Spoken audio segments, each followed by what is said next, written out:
Hello friends, let's enjoy with study. कैसे हैं आप सभी? आई होप सब अच्छे हों। कल हमने क्या पढ़ा था? बिजनेस टॉपिक पढ़ा था, ठीक है। आज हम क्या पढ़ रहे हैं? प्रोफेशन पढ़ेंगे, ठीक है। तो प्रोफेशन की डेफिनेशन पढ़ लेते हैं हम, ठीक है। अकॉर्डिंग टू वेबस्टर डिक्शनरी, ठीक है, profession is that occupation in which one professes to have acquired specialised knowledge which is used either in instructing, guiding और एडवाइजिंग अदर्स, ठीक है। तो नॉर्मल मैं बता देती हूँ कि प्रोफेशन क्या होता है। प्रोफेशन होता है किसी भी फील्ड के बारे में स्पेशल नॉलेज होना, ठीक है। तो वो होता है हमारा प्रोफेशन, ठीक है। तो वेबस्टर डिक्शनरी कहती है कि profession is that occupation, profession वो ऑक्यूपेशन है जो कि एक्वायर करता है स्पेशल नॉलेज, ठीक है। क्या करता है? स्पेशल नॉलेज एक्वायर करता है, विच is used either in instructing, guiding और एडवाइजिंग। और फिर जो कि हम उसका यूज़ कहाँ कर सकते हैं? किसी को गाइड कर सकते हैं, किसी को एडवाइस दे सकते हैं, ठीक है। तो इसका अकॉर्डिंग टू वेबस्टर डिक्शनरी ये कहती है, ठीक है, वो profession occupation profession is that occupation है जो कि हम उसके ज़रिए हम क्या करते हैं कि स्पेशल नॉलेज लेते हैं और फिर उसके बाद हम किसी को अच्छी तरह से गाइड और एडवाइस दे सकते हैं, ठीक है। जैसे कि एक डॉक्टर, पहले डॉक्टर एक अच्छे इंस्टीट्यूट से पढ़ता है अच्छी तरह से, उसके बारे में पूरी नॉलेज लेता है, उसके बाद ही वो किसी पेशेंट को मतलब देखता है, ठीक है। आप समझ रहे होंगे मैं क्या कहना चाह रही हूँ, ठीक है। सेकंड है हमारा प्रोफेसर डाल्टन ई मैकफ्रेंडन। तो इन्होंने कुछ कैरेक्टरिस्टिक्स दिए हैं, वो हेडिंग्स हम पढ़ लेते हैं, उनके डीपली में अभी हम दोबारा से पढ़ेंगे। The existing of a body of specialized knowledge and techniques, formalized method of acquiring training and experience, the establishment of representative organization and professionalism as its goal, and lastly due regards for the priority of service over the desire for monetary reward, ठीक है। तो इसको हम sequence wise पढ़ेंगे। First जो है हमारा the body of specialised knowledge and technique, ठीक है। तो body of special knowledge and technique, the first important feature of a profession is that a professional should have specialised knowledge and technical skill, ठीक है।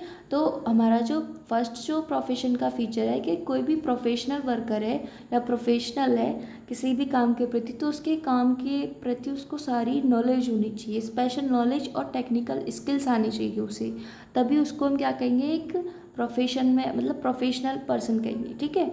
एक साधारण जो इंसान है वो प्रोफेशन रन नहीं कर सकता जब तक कि उसको एक जो प्रोफेशनली स्पेशल एजुकेशन ना मिल जाए, ठीक है, या special knowledge and technical skill ना मिल जाए, तब तक उसको हम क्या प्रोफेशनल जो है पर्सन नहीं कहेंगे, ठीक है।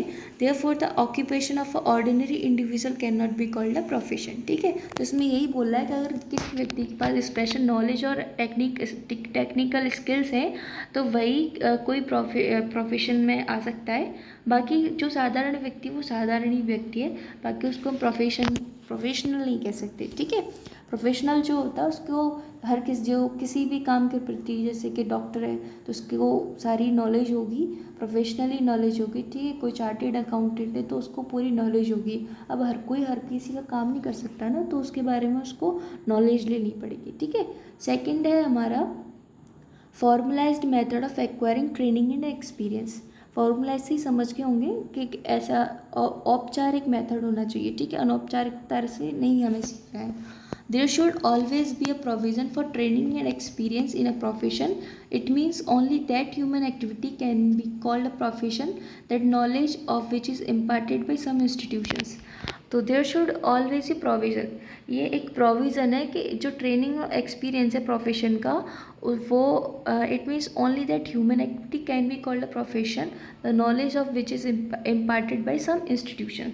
तो ये प्रोविज़न है कि उसको जो नॉलेज है वो किसी ऐसे ही नॉर्मल से नहीं लेनी है, उसको जो इंस्टीट्यूशंस बने हुए हैं बाकायदा, जो लीगल है, जो रजिस्टर्ड है कि हाँ इन ये नॉलेज देते हैं, उन्हीं से हमको वो नॉलेज लेनी है, ठीक है। जैसे कि MBBS है, उसके लिए वो कुछ इंस्टीट्यूट बने हुए हैं, कुछ कॉलेज बने हुए हैं, तो वही जो MBBS कराते हैं जो कि लीगल नहीं है, ठीक है, जहाँ पर क्या है अलाउड है, ठीक है, हर चीज़ के लिए, मतलब पढ़ाई के लिए या टेक्निकल स्किल्स के लिए तो अलाउड है। ऐसे ही मतलब ऐसा नहीं है कि फर्जीवाड़ा चल रहा हो, ठीक है। तो जो लीगली है उनसे हमको फॉर्मुलाइज मेथड जो उस एक्वायर करना चाहिए वहाँ से, फॉर्मलाइज मतलब औपचारिक तरीके से, ठीक है। बाकायदा पूरी पढ़ाई करके एग्ज़ाम वगैरह पास करने के बाद ही हम उसको मानेंगे कि वो उस काम में प्रोफेशनल है, ठीक है। अब हमारा थर्ड है कोड ऑफ कंडक्ट, ठीक है। Members of a profession are bound to follow a code of conduct. The code of conduct includes rules connected with the profession. These rules highlight the value of honesty, integrity, and morality. The code of conduct with respect to the professions like law, medical, and chartered accountant, etc. have already been prescribed. तो code of conduct वो होता है साधारण भाषा में कि किसी भी काम को करने के लिए कुछ बाध्य होते हैं, ठीक है। मतलब कि ये काम तुम्हें करने ही करने होंगे। जैसे कि डॉक्टर का एक फ़र्ज होता है कि उसको पैसा नहीं देखना, उसको कोई चीज़ नहीं देखनी है। अगर उसके सामने कोई पेशेंट आता है तो उसका फ़र्ज बनता है कि वो उसको पहले देखे, ठीक है। पहले उसको ठीक करने के बारे में सोचे, ठीक है। तो ये कुछ कोड रखे गए हैं, ठीक है। तो members of profession are bound to follow code of conduct. तो जो प्रोफेशन है उसके मेंबर्स को उन कोड ऑफ कंडक्टर से क्या गया है, बाउंड किया गया है, मतलब बांधा गया है। The code of conduct include rules connected with the profession. कुछ रूल्स हैं जो कि उनको मानने ही होंगे, ठीक है। जैसे कि एक डॉक्टर है, उसको शपथ दिलाई जाती है कि वह पैसा वगैरह नहीं देखेगा, वो किसी जाति धर्म वगैरह में भेदभाव नहीं करेगा, उसका काम सिर्फ मरीज को ठीक करना और वही करेगा, ठीक है।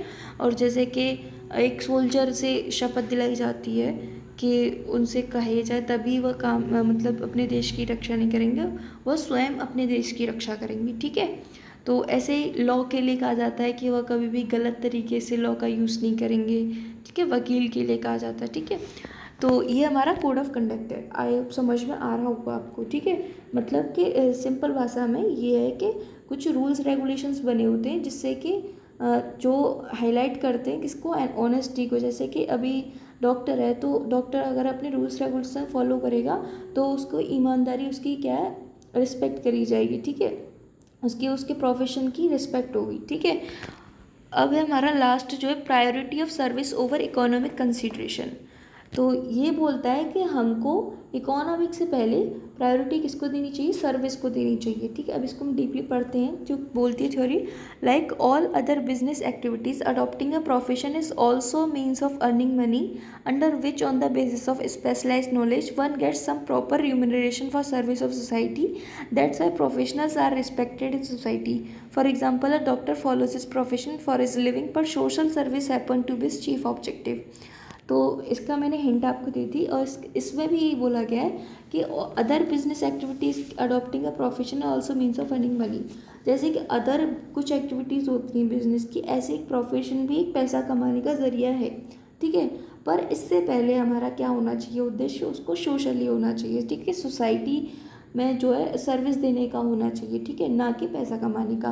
दूसरा उद्देश्य हम उसको कह सकते हैं कि पैसा कमाना है। पर जैसे कि जैसे डॉक्टर है, अगर उसके सामने कोई व्यक्ति आ जाता है, उसके पास पैसे नहीं होते, तो उसका जो मनी जो अर्न करने का उद्देश्य नहीं होना चाहिए, उसका उद्देश्य होना चाहिए पहले उसको ठीक करना है, ठीक है।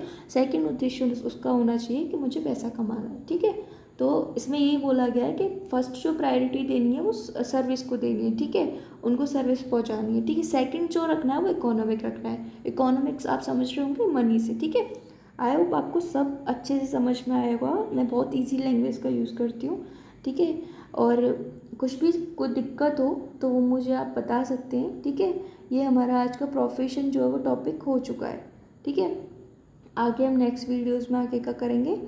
और भी कोई भी दिक्कत हो, मेरी वॉल्यूम से लेके वॉइस वगैरह जो भी दिक्कत हो, ऑडियो वीडियो क्वालिटी किसी में भी दिक्कत हो, आप आसानी से बोल सकते हो। मुझे इस बात का कोई अफसोस या कोई बुरा नहीं लगेगा, ठीक है। क्योंकि हर किसी आदमी कुछ ना कुछ तो गलतियाँ करता है ना, तभी वो अच्छा निखरता है, ठीक है। तो मेरी गलतियाँ मुझे ज़रूर बताना, ठीक है। कोई भी दिक्कत हो तो प्लीज़ मुझे ज़रूर बताना। मैं मेल भी लिख दूँगी और कमेंट में आप कुछ भी लिख सकते हो जो भी मेरी गलतियाँ हैं, ठीक है। और अगर अच्छी लगती है तो आप मुझे मोटिवेट भी कर सकते हो, ठीक है।